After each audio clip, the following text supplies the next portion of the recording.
from the crack house to the White House, and I mean literally. Today's guest is Tonja Myles, and the very pit that she once lived in is now her purpose. God has redeemed her life in such a way that now she is out on the forefront, traveling the nation, helping others overcome challenges. You don't want to miss this amazing story.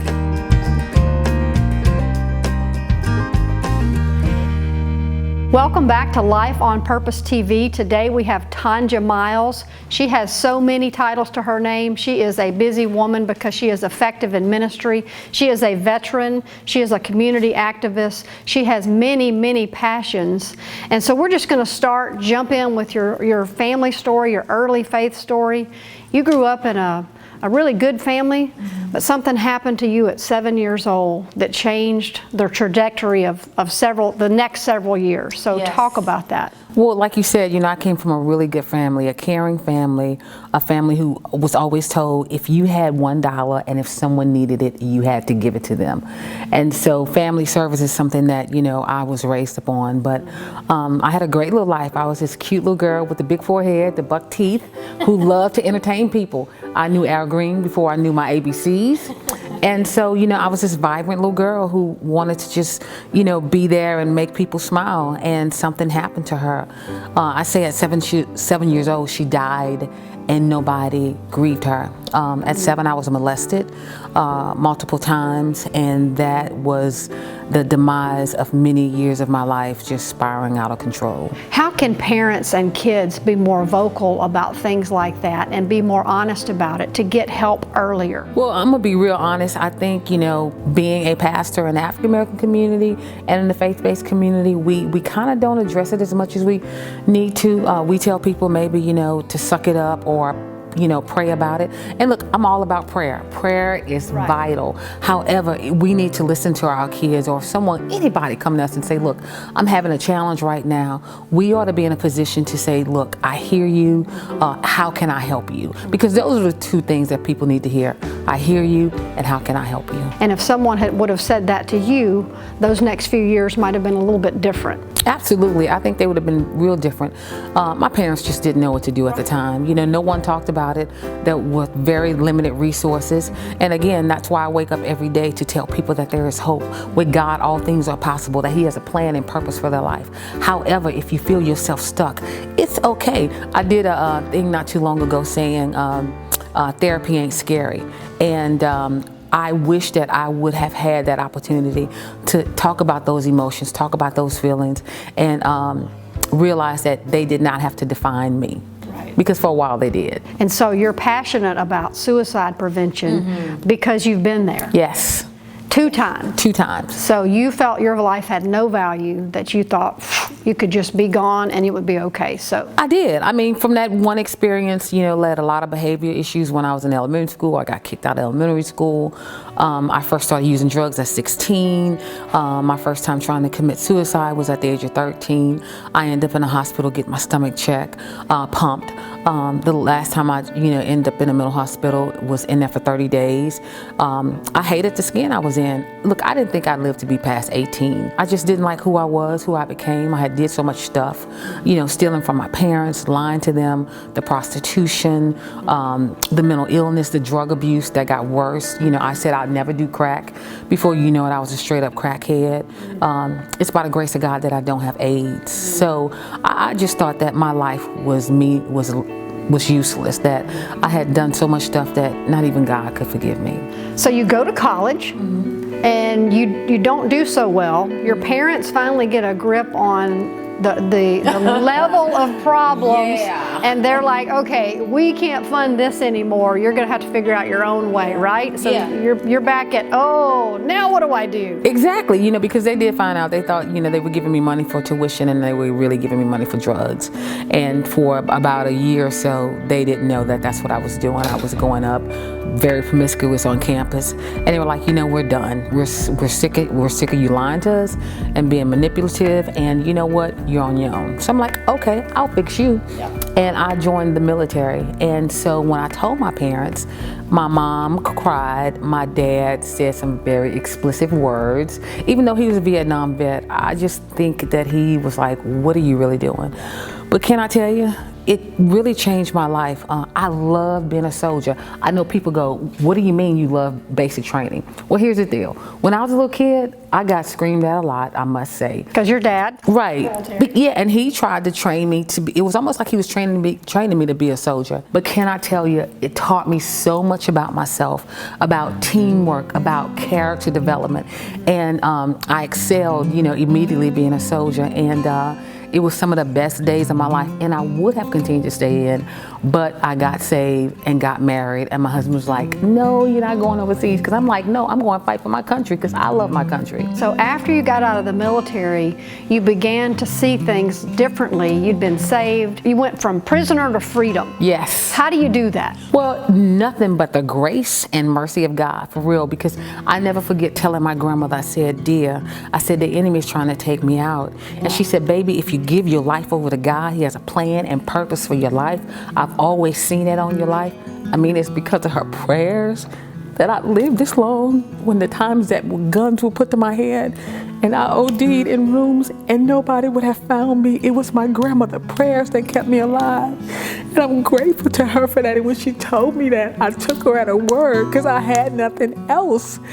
And I took her at her word, and I'm telling you, I did rehabilitation, and when I dove in the Word and the Word told me that I could be forgiven, set free, healed, and delivered, I took God at His word and I told Him, God, if you save me and if you set me free, I promise to serve you all the days of my life.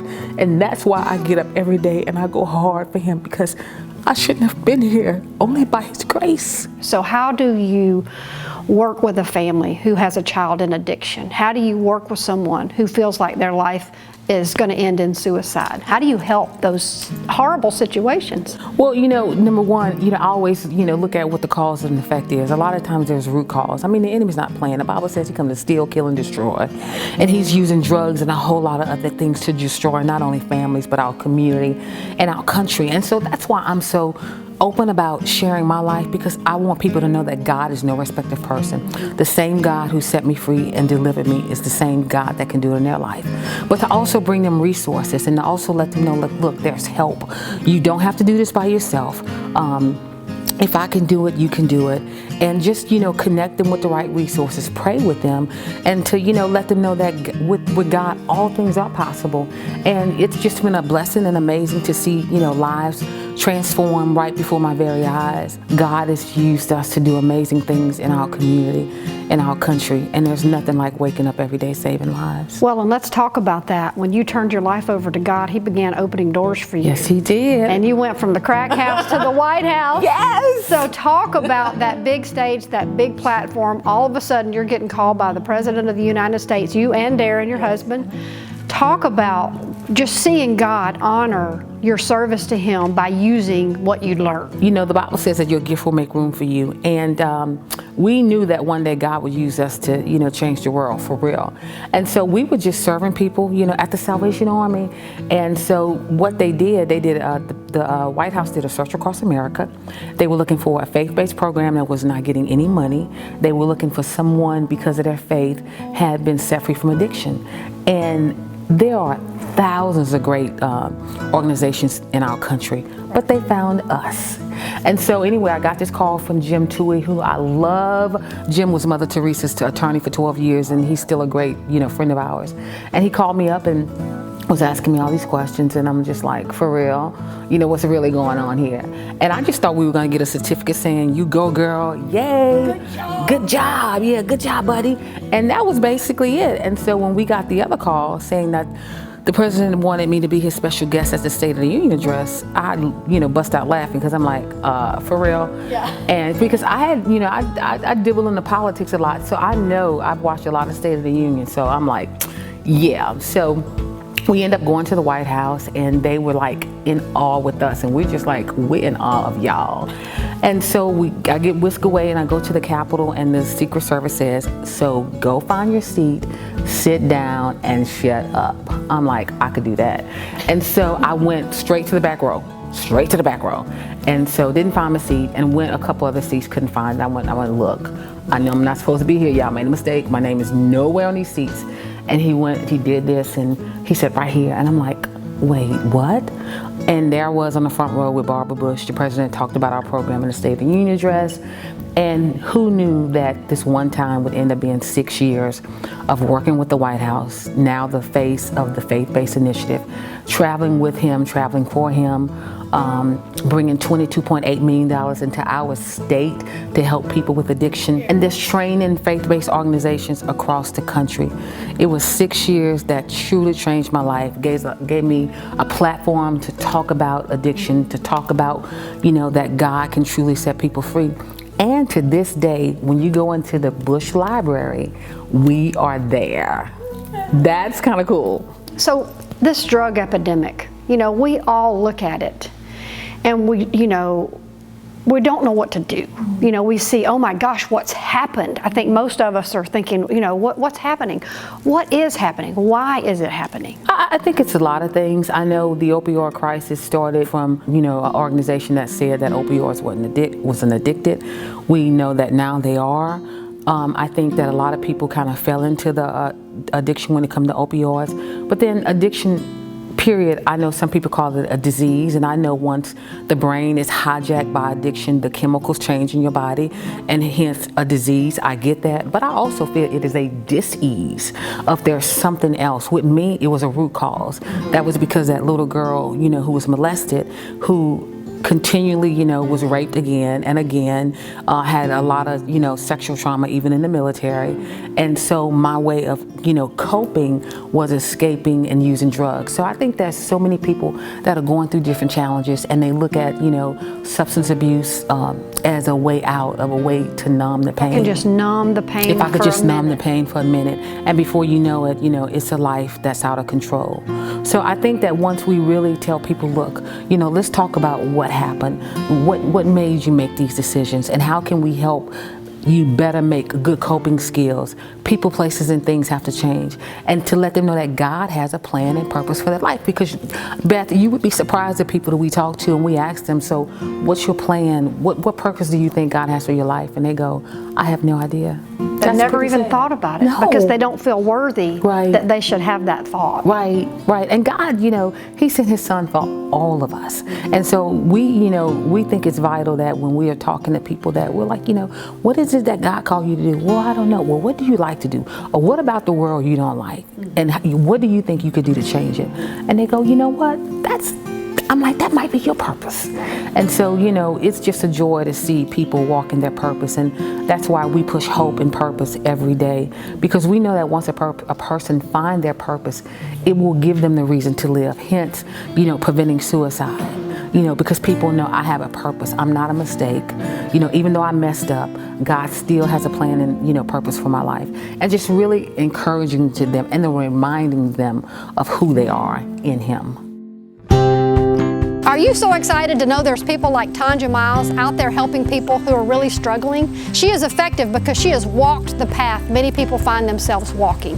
To get involved in her ministry and to help her continue doing what she's doing and do it even bigger and better, go to lifeonpurpose.tv. Let's get behind Tonja and change the world.